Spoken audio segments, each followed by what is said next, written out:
There is a teaching that has been circulating in Jewish communities for centuries, through Hasidic masters, through the Musar movement, through synagogues and yeshivot, and study halls around the world, that traditionally, during this month of Elul, the traditional month of Elul, the king leaves his throne room. The Jewish king does not send an emissary. He does not post a proclamation, nor does he require his subjects to present themselves at the royal court in formal dress, having passed through layers of guards and gatekeepers and ceremonial protocol. He simply leaves the royal palace, and he walks out into the fields of his people. Now, these are ordinary fields where his subjects live and subsist from the toil of their hands. And this one makes himself accessible to his subjects. For that matter, accessible to anyone who will give him their attention. The traditional month of Elul is described by our Orthodox cousins as the month when the king is in the field. This tradition is cute and all well and good. But who is this king that our Orthodox Jewish cousins are waiting to receive in their fields? Because here is the thing, beloved, that our Jewish cousins refuse to recognize and accept. In fact, the king they are waiting to reveal himself to them in their fields is none other than Yeshua HaMashiach. Furthermore, he has already been in their fields. He stood in their fields of first century Galilee, in the harvest field of human history. And he said something that is the most perfectly Elul sentence ever spoken outside the Hebrew scriptures, outside the Tanakh themselves. Matthew chapter 11, verse 28 through 30. Come to me, all who are weary and burdened, and I will give you rest. Take my yoke upon you and learn from me, for I am gentle and humble in heart, and you will find rest for your souls. For my yoke is easy and my burden is light. Beloved, that is the king in his people's field speaking.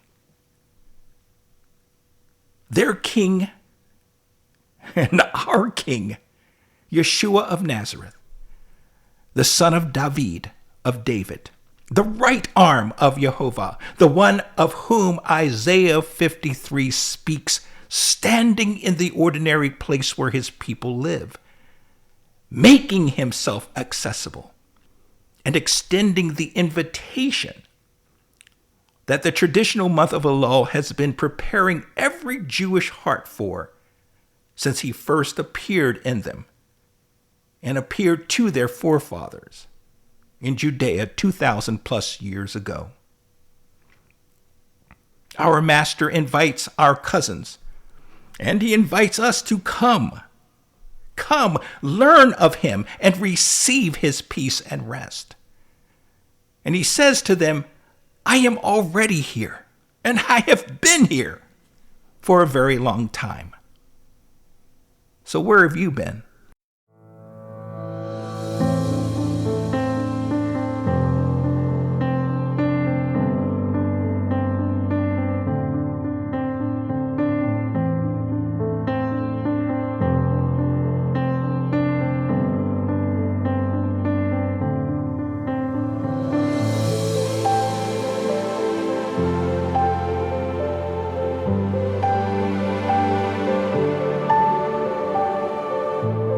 And greetings, saints of the Most High. Welcome to another installment of the Messianic Torah Observer, Rod Thomas coming at you on another searing midweek day here in the DFW.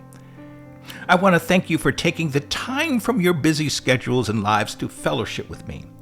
And as always, beloved, it is my hope, trust, and prayer that this installment of TMTO finds you, your families, and fellowships well and blessed. As I am recording this discussion, it is the 13th day of the 6th month of Yah's biblical calendar year, according to the observation calendar. And that translates to 8/27 of 2026, August 27, 2026. This is the King is in the field. Elul, Yeshua, in the meeting our Jewish cousins are still waiting for. Despite their varied and many flaws, I have nothing but respect for our Orthodox Jewish cousins. And much of that respect stems from the teachings of Torah and the Apostle Paul. Both sources confirm that Yah cut his covenant with the Hebrew patriarchs.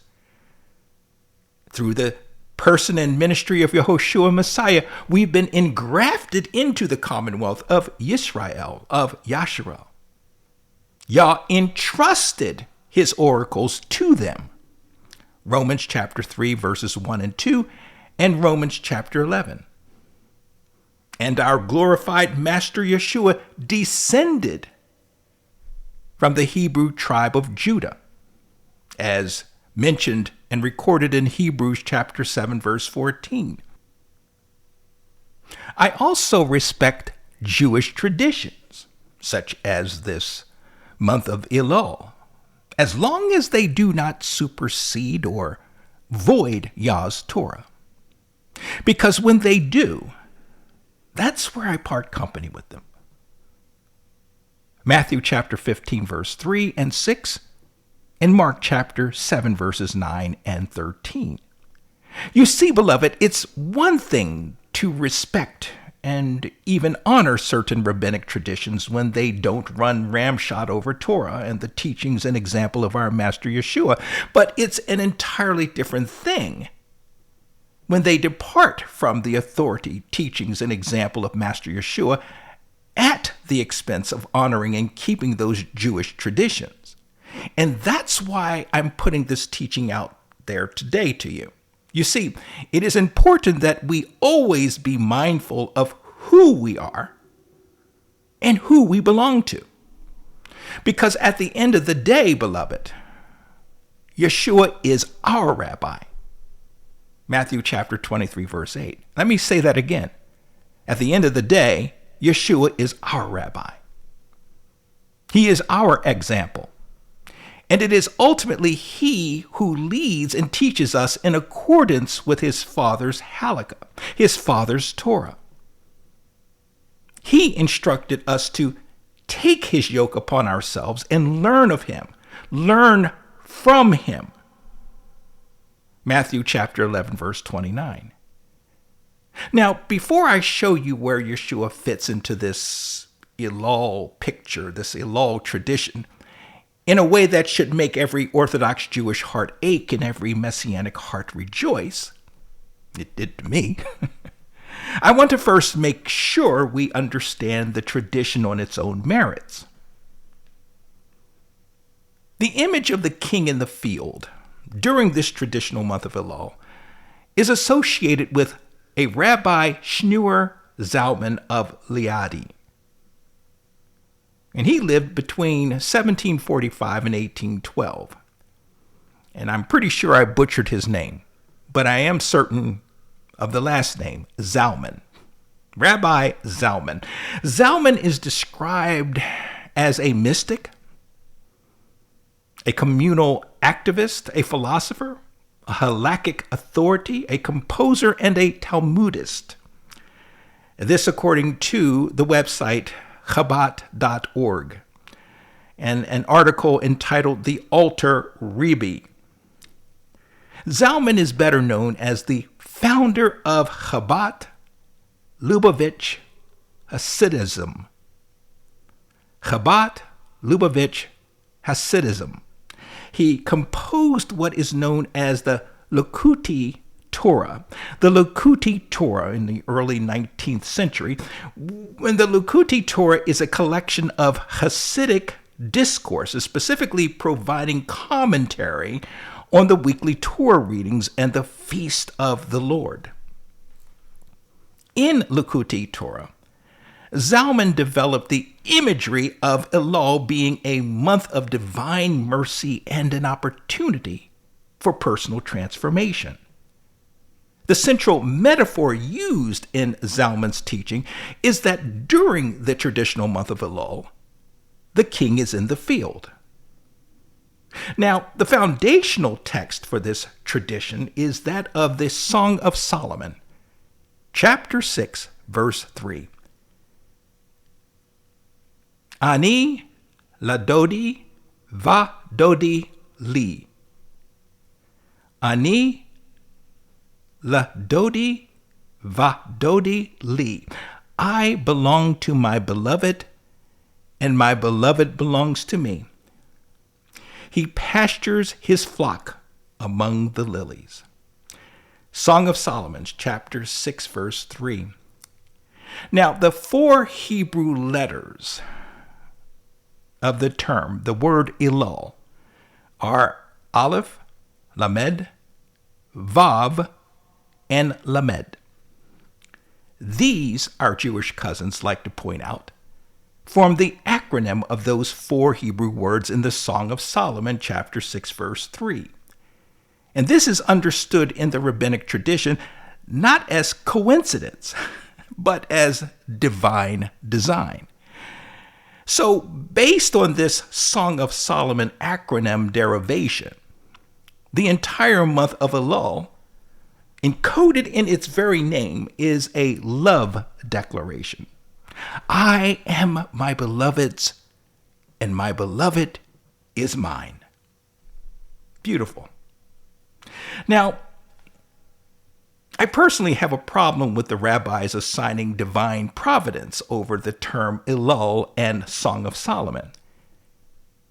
We know for a fact that Elul is an Akkadian or a Babylonian origin. It is not Hebrew, as the rabbis might have us believe.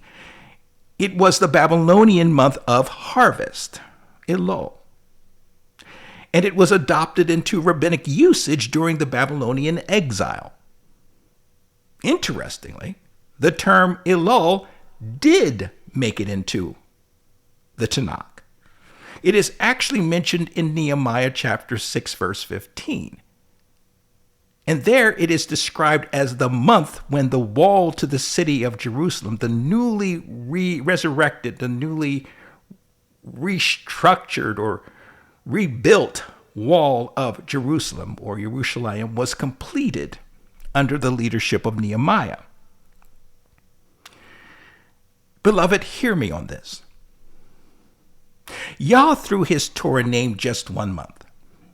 And that month is the first month of his sacred calendar year.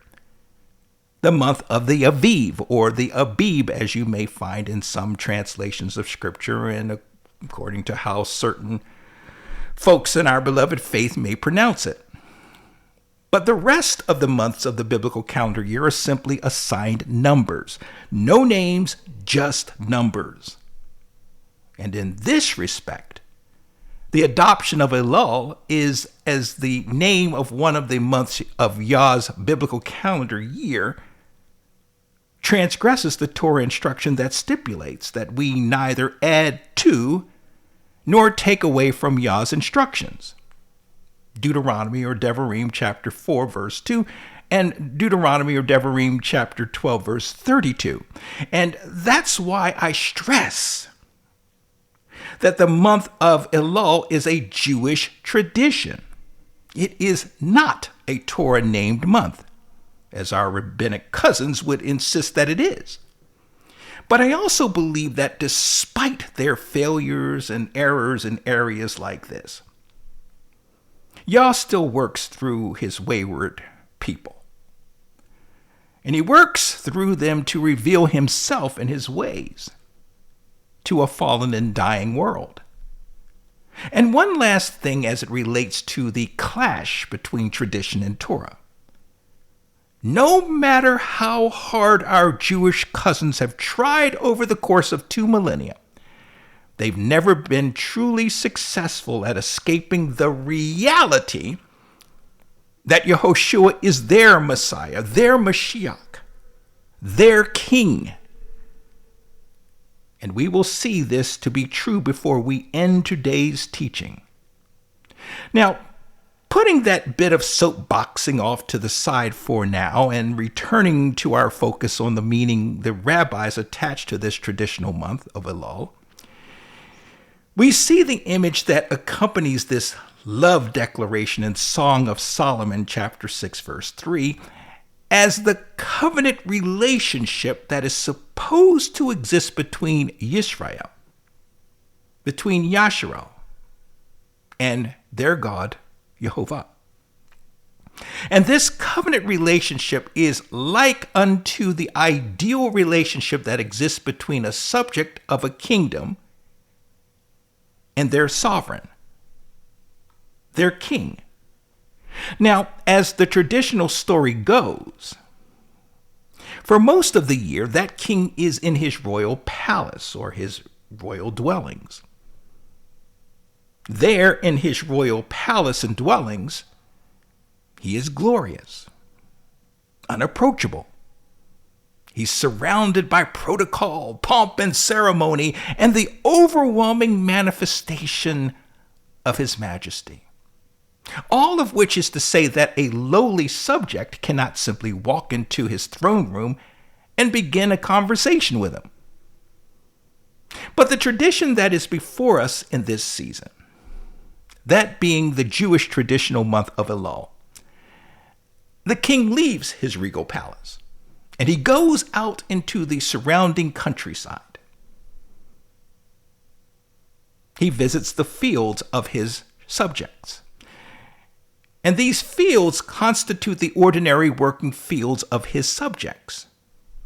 Thus, the king makes his presence available to any of his subjects who would turn to find him. Rabbi Zalman describes this almost poetic situation with extraordinary tenderness. When the king is in the palace, every gesture must be carefully considered, every word measured, every act preceded by preparation.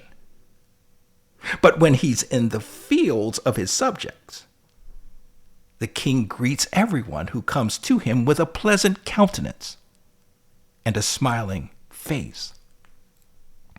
The teaching is not that this king comes to his subjects in their fields with an attendant jotting down notes in a notebook.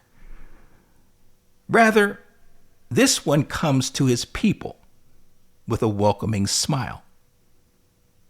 And so, in the entire traditional month of Elul, with its daily shofar blast, its recitation of Psalm 27 each morning and evening, its accounting of our cousins' souls, its emphasis on teshuvah and tefillah and tzedakah, or righteousness, is structured around the single assumption that the king has left his palace.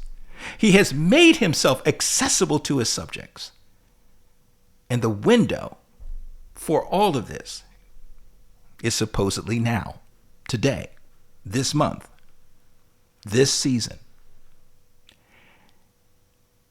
This story's contrivance as a Jewish tradition notwithstanding, stands as one of the most beautiful and spiritually rich traditions in all of Judaism. For it captures something real about the nature of Yehovah, that being his desire to be found by his people, his initiative in coming toward his people rather than waiting for them to climb their way up to see him. And it is here, beloved, that I want to view this thing in its proper biblical perspective. Our Jewish cousins are right. Indeed, the king is in the field during this 6th month of Yah's biblical calendar year. In fact, he is accessible to each of us every month of Yah's calendar year. But I will concede that the basic storyline of what they are describing in this traditional story during this traditional season is true. The problem, however, is found in that which they have failed to receive and recognize. And that which they failed to receive and recognize is that which our beloved faith communities joyously celebrate as our deepest and most urgent testimony. And that testimony answers the trillion-dollar question of the Jew in Elul. Which king are we communing with in the field? Who is this sovereign who routinely leaves his palace and walks into the field of human history to meet his people where they are? We are most blessed to know his name. And his name is Yeshua. And the entire Elul tradition, encoded in the Tanakh long before the rabbinic elaboration became mainstream observance in Judaism, has been pointing to him, Yeshua, all along.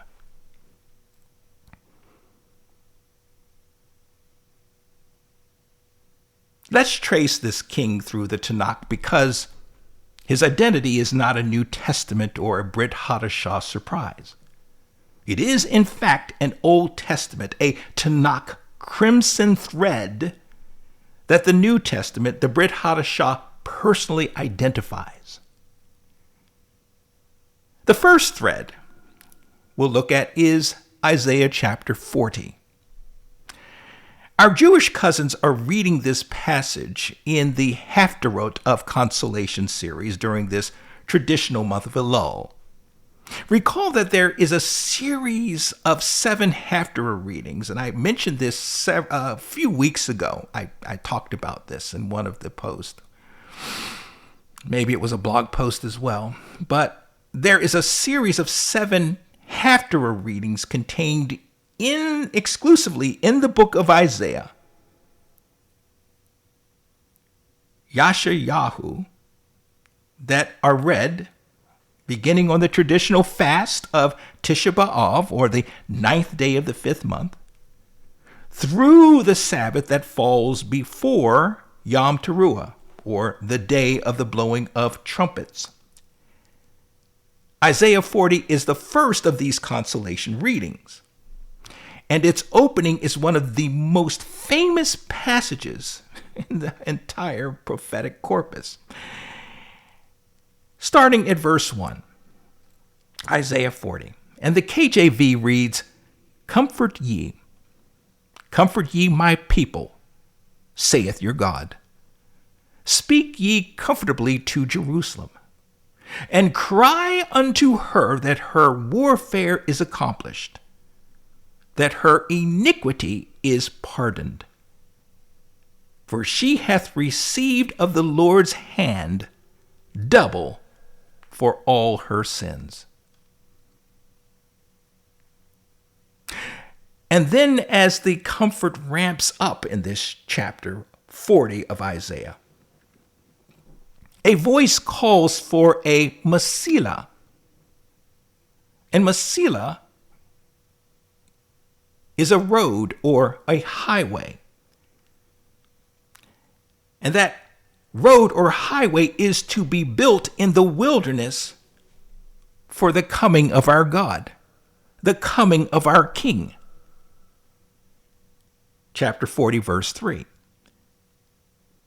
And then the glory of Jehovah is mightily revealed such that all flesh sees it together. Verse 5 of Isaiah chapter 40. But then the crier, the annunciator, declares unto all creation the gospel of the kingdom, right here in Isaiah chapter 40. Beginning at verse 9. O Zion, that bringest good tidings, get thee up into the high mountain. O Jerusalem, that bringest good tidings, lift up thy voice with strength. Lift it up. Be not afraid. Say unto the cities of Judah, behold your God. Verse 10. Behold, the Lord God will come with strong hand, and here it is, and his arm shall rule for him. Behold, his reward is with him, and his work before him. Verse 11, here it is. He shall feed his flock like a shepherd. He shall gather the lambs with his arm and carry them in his bosom, and shall gently lead those that are with you. Oh, hallelujah! Behold your God, this Judean crier declares. So riddle me this, Batman. Who was it that declared to his sent ones, he that hath seen me hath seen the Father? John 14:9. I'm not saying that Yeshua and Jehovah are one and the same entity here. But the Apostle Paul recognized that Yeshua was so perfectly aligned with his Father, his heavenly Father, in every conceivable way, that he described his master as, quote, the image of the invisible God, the firstborn of every creature, end quote. Colossians chapter 1, verse 15. Continuing, this crier declares that this one will faithfully tend his flock like a shepherd, gathering the lambs in his arms, and he will carry them in his bosom, gently leading them that are young. Chapter 40, verse 11. Come on, beloved. You know it. I know it. This is the same king that our blind cousins missed 2,000 plus years ago. Luke chapter 19, verse 44. This is the same conquering arm of Jehovah, Sabaoth, and the gentle shepherd that leads his flock. One man filling two offices in the great work of redemption. The same human being is described from two different angles in the Tanakh, revealing two facets of a single sovereign being. Come on, Judah. Open your eyes and see your Redeemer drawing nigh unto you. Wake up and cease your waiting and search for that same Elul king year after year after year that has been waiting in your fields for over 2,000 years. Throw away the hatred you have for your brother Joseph, and let us both, Joseph and Judah, come together as one stick in the hand of our great king.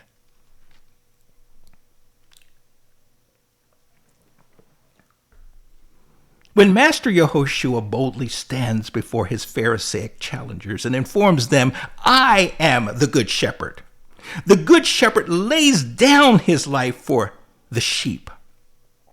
Because the hired hand, who is not the shepherd, whose own the sheep are not, sees the wolf approaching and abandons the sheep and runs away. And the wolf seizes them and scatters them because he is a hired hand and he is not concerned about the sheep.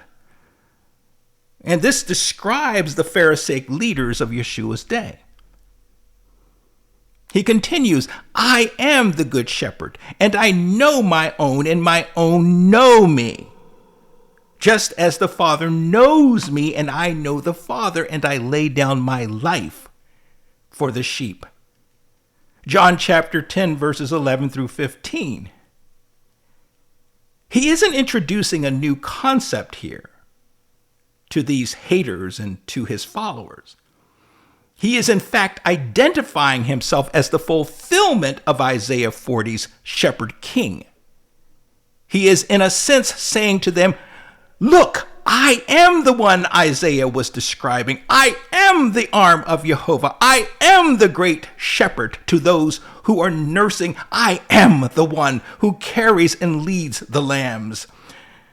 Behold your God indeed, the Elul king standing in the fields of his subjects indeed, teaching his lambs by the lakeside, healing the afflicted in the synagogue, of all places, healing in the synagogue, eating with sinners, weeping outside the tomb of a dearly departed friend.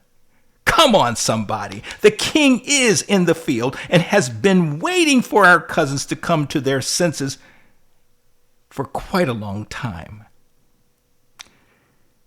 The second thread is found in Zechariah chapter 9, verse 9. And this is another witness to our Elul king discussion.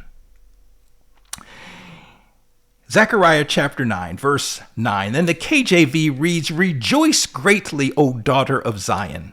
Shout, O daughter of Jerusalem. Behold, thy king cometh unto thee. He is just and having salvation, lowly, and riding upon an ass, and upon a colt, the foal of an ass. The prophetic passage, or this prophetic passage, unmistakably describes Yeshua, despite our Jewish cousins' refusal to acknowledge it. This one comes to Zion as their Messianic king, and he comes in righteousness, bringing with him salvation, or nosha. And he comes to his subjects in humility, as manifested in him being mounted on a donkey or an ass. And this donkey riding king motif is key here. This humble king does not present himself to Zion on a war-ready steed amid a military procession. He doesn't present himself to her as a conquering general entering a conquered city. No. Rather, this king comes in humility, astride an ordinary animal, an animal of burden, if you will, common to lowly working subjects of any ancient kingdom. He didn't come as a warrior or a conqueror. I think you all would agree with me that this is traditional Elul spirituality that is embedded in this prophetic text of Zechariah. The king depicted in the Elul field does not approach his subjects with an irresistible majesty that erases their ability to respond to his presence. Rather, he arrives in a manner that invites his subjects to approach him. He comes gently enough that a frightened person could look up and draw near to him, that a broken person, could approach his person, that an ashamed person would not feel forced to keep their mouth closed in their king's presence.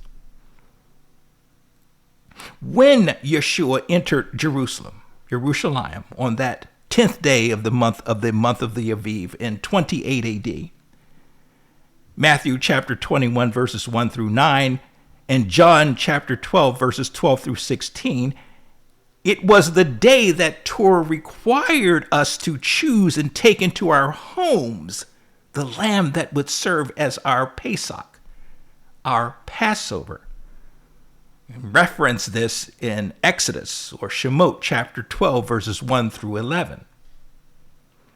But Master Yeshua entered precisely as the prophet Zechariah described in his prophetic oratory, riding a colt, riding an ass, with his disciples throwing their garments along his pathway into the city, and the crowd shouting, Hosanna, Hosanna to the highest, save us now. Oh, these are the words of Jehovah through his prophet Zechariah, chapter 9, verse 9. And John chapter 12, verse 16 reports that, quote, His disciples did not understand these things at first, but when Yeshua was glorified, then they remembered that these things had been written about him and had been done to him. End quote. It is sometimes hard to fathom that our Jewish cousins are still reading Zechariah chapter 9, verse 9, as they continue to await the Elul king, who Zalman describes comes to their fields in humility. What they stubbornly refuse to recognize is that their king has already come. Furthermore, their same king is coming again. And thus, the traditional month of Elul captures the full weight of Zechariah chapter 9, verse 9, and the reality of Yeshua HaMashiach, their king in the field. Let's look at the third thread, Deuteronomy chapter 30, verses 1 through 6. This is the segment of the upcoming Nitzavim Vayilek, the Nitzvayim Vayilek reading for the Sabbath after next. This segment of Torah takes up residence at the heart of the tradition of Elul and the spirit of Teshuvah. Here, Yah describes what Teshuvah looks like when it reaches its fullest intent and expression. Beginning at verse 1, Deuteronomy, Devarim, chapter 30. And then when all of these things come upon you, the blessing and the curse that I have set before you, and this is a reference back to this week's reading of Kai Tavu, and you call them to mind among the nations there where Yahweh your God has scattered you. Verse 2. And you return to Yahweh, and you listen to his voice according to all that I am commanding you today, both you and your children, with all your heart and with all your inner self. And Yahweh your God will restore your fortunes, and he will have compassion upon you. And he will again gather you together from all the peoples where Yahweh your God scattered you there. Verse 4, even if you are outcast at the end of the heavens, even from there Yahweh your God shall gather you, and from there he shall bring you back. Verse 5, and Yahweh your God will bring you to the land that your ancestors had taken possession of, and he will make you successful, and he will make you more numerous than your ancestors.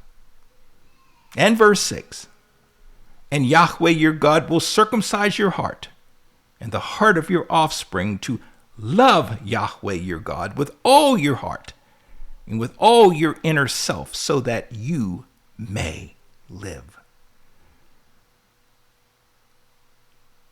So Jehovah himself will circumcise our hearts. Will circumcise the hearts of our Jewish cousins. This is the deepest promise of the Teshuvah calendar of this Elul season. The entire 40-day season from the first day of the 6th month, aka the first of Elul, through Yom HaKippurim, or the Day of the Atonements. The whole arc of return, the arc of Teshuvah, introspection, confession, and atonement ultimately rest on Jehovah himself, circumcising the hearts of his people. He will remove all obstructions to our covenant faithfulness. Thus, he will make true love for him possible. Paul describes who and what a true Jew is to the Messianic assemblies in Rome. Romans chapter 2, verses 28 and 29. For the Jew is not one outwardly, nor is circumcision outwardly in the flesh, but the Jew is one inwardly, and circumcision is of the heart, by the Spirit, by the Ruach, not by the letter, whose praise is not from people, but from God. 6 chapters later, still in his book of Romans, the apostle penned, "There is then no condemnation to those who are in Messiah Yehoshua, who do not walk according to the flesh, but according to the Spirit, according to the Ruach.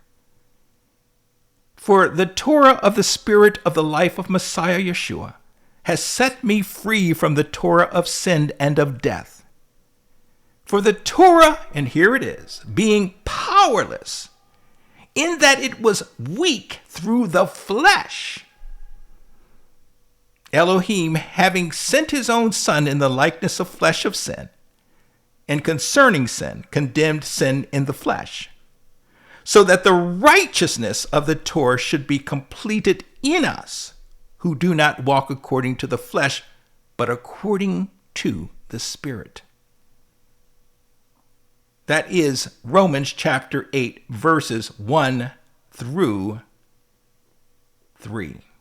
I'm sorry, 1 through 4. 1 through 4. And that was the Scripture's ISR rendering.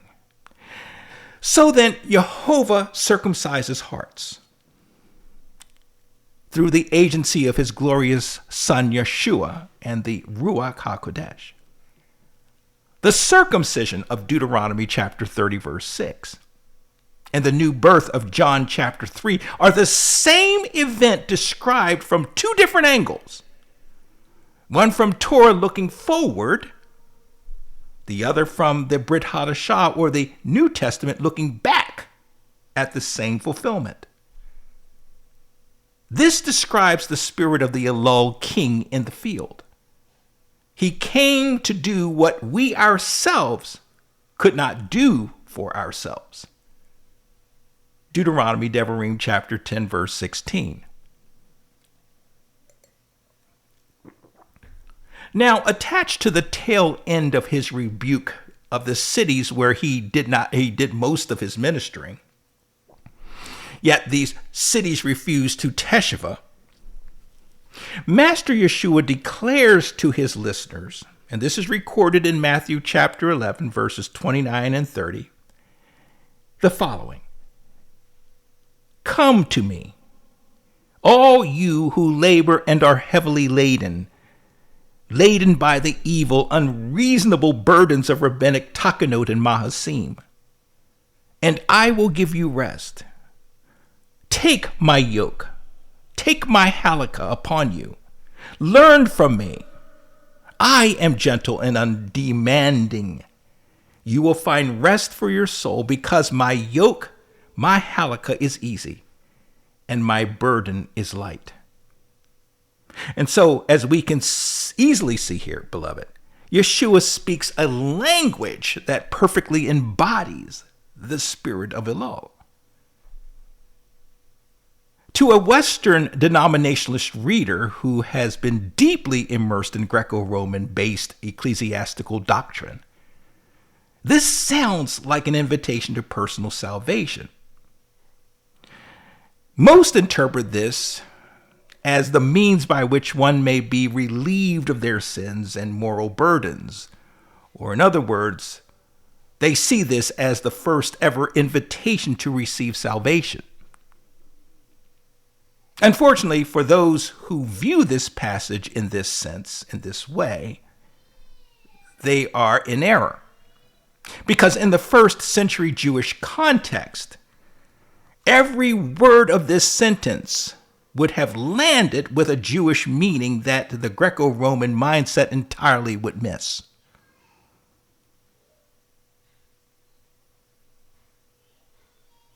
In first century AD rabbinic Judaism, the Judaisms of Yeshua's day, the phrase taking on a rabbi's yoke meant accepting the authority of a rabbi's interpretation of Torah. Every rabbi had a yoke, which was a distinctive approach to which commandments were binding, how they were to be applied, and how apparent contradictions were to be resolved by their disciples. So when a student or a disciple chose a rabbi to follow, He took that rabbi's yoke upon himself and submitted to that rabbi's understanding of Torah. The student or disciple then committed themselves to walk by that rabbi's halakha or yoke. So what we are seeing played out in Matthew chapter 23, verse 4, is Yeshua accusing his Pharisaic enemies of tying up the Judeans with heavy loads and laying them on men's shoulders, but they themselves are not willing to move them with so much as a finger. In other words, beloved, our master was brutally criticizing his fellow rabbis.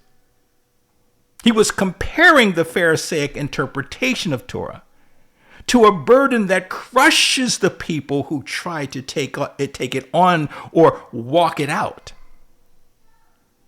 But then, in Matthew 11, the master offers his own yoke or halakha for his listeners to take upon themselves. His exceeding interpretation of Torah, which is what Jehovah requires of his people. Interestingly, compared to the yoke of his rabbinic counterparts, he describes his yoke as easy and light. And let's not misunderstand the reason why Yeshua made such a shocking declaration here. It wasn't because Yeshua viewed or taught obedience to Torah was unimportant. That's not true at all. But because Yeshua's yoke, his halakha, is Torah that is to be read and internalized in the disciples' mind and circumcised heart. A la Deuteronomy chapter 30, verse 6. This is in opposition to sectarian halakha, Jewish sectarian halakha being an external load of regulations imposed from outside the framework of Torah. And the difference between the Pharisees' yoke and Yeshua's yoke, then, is the difference between a burden and the wings upon which to help one bear the burden or the yoke up. Wings upon which to help bear one up in their walk, in their halakha. The Greek word for our English term learn here in our yoke passage is manthano. But let's be real here. Master Yeshua was not speaking Greek to his listeners. He was speaking either Hebrew or Aramaic. And the Hebrew concept behind learn from me is the concept that is embodied in the Talmud or the disciple. You see, a biblical disciple or Talmud does not merely study their teacher's ideas, but closely imitates and follows their teacher such that they learn to think like their teacher, see like their teacher, and walk like their teacher.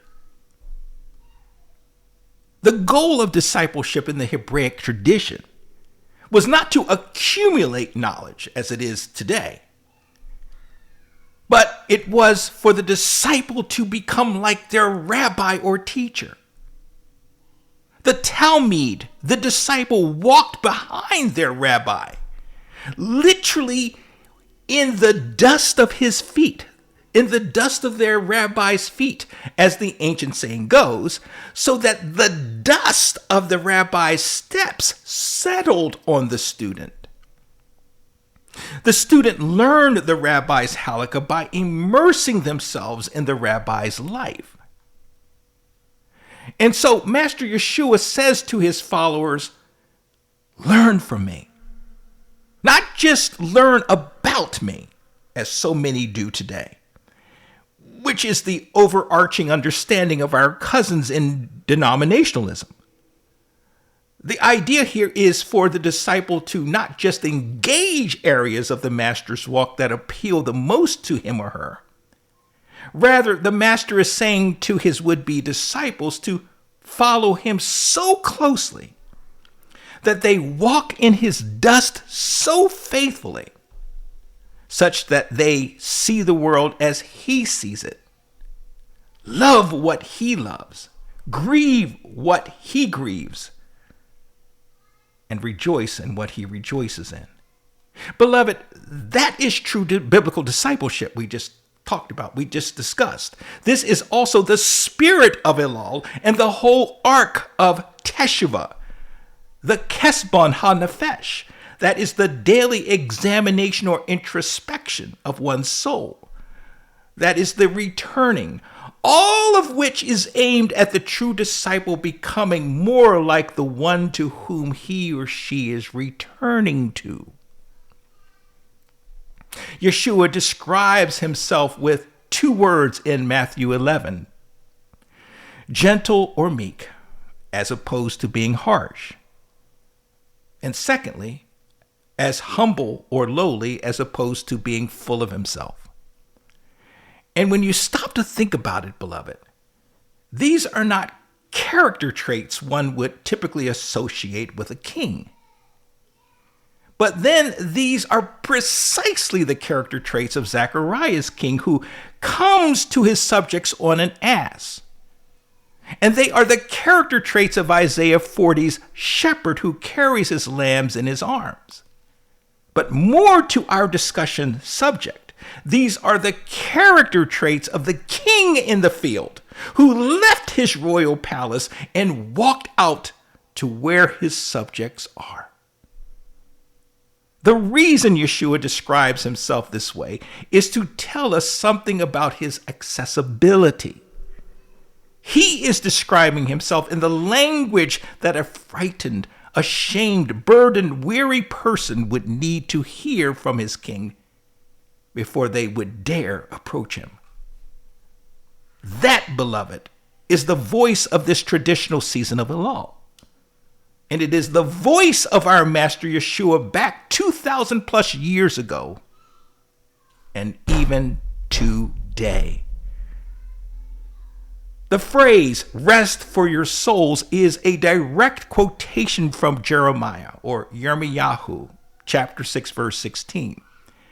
Contextually, our Master's first century Orthodox Jewish audience would have easily recognized the implication of this phrase. Chapter 6, verse 16, thus says Yahweh, stand at the roads and look and ask for the ancient paths, where the way of the good is, and walk in it, and find rest for your inner selves. Abba Yah speaks through the prophet to point Yisrael to the ancient paths, inviting them to walk there, and it is there where they would find rest for their souls. Yeshua says, take my yoke upon yourselves and learn from me, and you will find rest for your souls. What is the Master saying here? He is saying, I represent the ancient paths and the good way. I am the one Yirmiyahu was pointing you to, and he told you to ask for the ancient paths that lead to Manucha, to rest. That path runs through me, your king. You see, beloved, Matthew 11, verses 28 through 30 is not a general invitation to feel better about ourselves. It is actually about Yeshua standing in the middle of the metaphorical Elul field, speaking the precise spiritual language of Teshuvah, discipleship, covenant rest. And he identifies himself as the answer to every longing that this 6th month was meant to incite. The little king is most certainly in the field, and his name is Yeshua.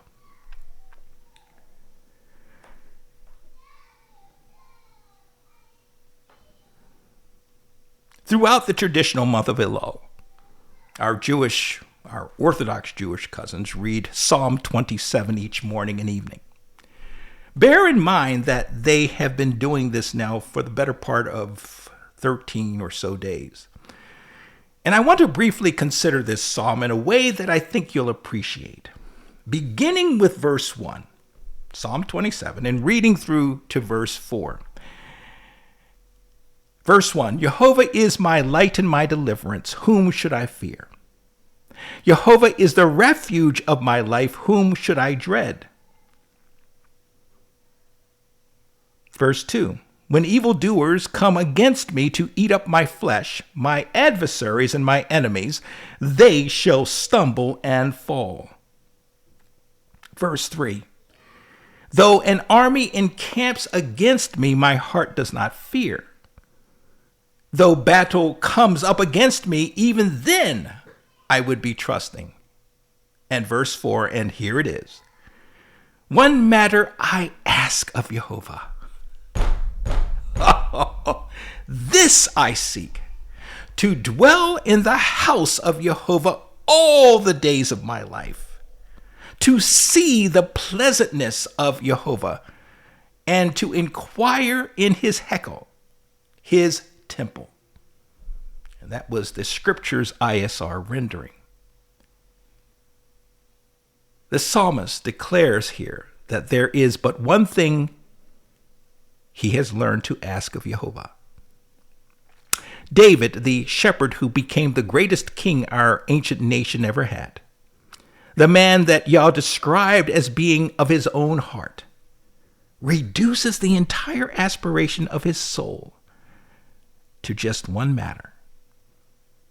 Not victories over his enemies, not expanded territories, not even long life, not honor among the nations, but to dwell in the house of Jehovah all the days of his life, to behold Yah's beauty and to inquire of him and his ways.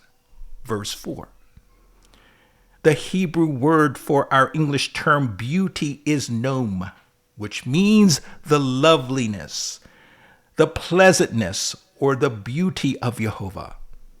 And the gist of what the psalmist is saying here is, I want only to see your face. Beloved, that should be the overarching desire of every true child of Yah, to see their Creator's face and to inquire or learn from him. Moses yearned to see Yah's face. Exodus, Shemot, chapter 33, verses 18 to 23. Job, despite his suffering, affirmed his confidence that from my flesh I will see God, whom my eyes will see, and not a stranger. Job 19, 25 through 27. A Korite Levite asked, when shall I be able to go to see the face of Yah? Psalm 42. Yehoshua, our master, promises that the pure in heart will see Jehovah. Matthew chapter 5, verse 8. And all of Jehovah's servants shall see his face, and his name will be on their foreheads. Revelation 22, verses 3 and 4. The invitation of the Elul tradition mimics the invitation of Psalm 27 that our Jewish cousins read each morning and evening during this season is the identical invitation that Yeshua extends in Matthew 11 to his would-be followers and disciples. Come, beloved, come and seek my face. And the face of Jehovah in the renewed covenant, not unlike the face of the king in the field, is the face of none other than our master Yeshua. The apostle opined about this in 2 Corinthians 4:6. He wrote, for God, who said, let light shine out of darkness, has shone in our hearts, and here it is, to give the light of the knowledge of the glory of Yah in the face of Yeshua the Messiah.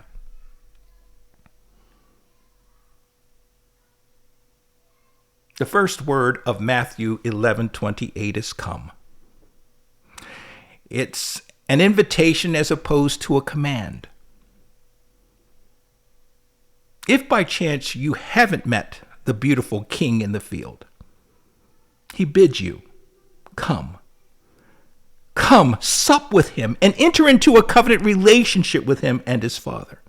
Confess your sins to him and turn your life over to him and walk in his Father's ways. He told you already to learn about him. So take upon yourself his yoke and learn about his Father's ways. This is the second invitation.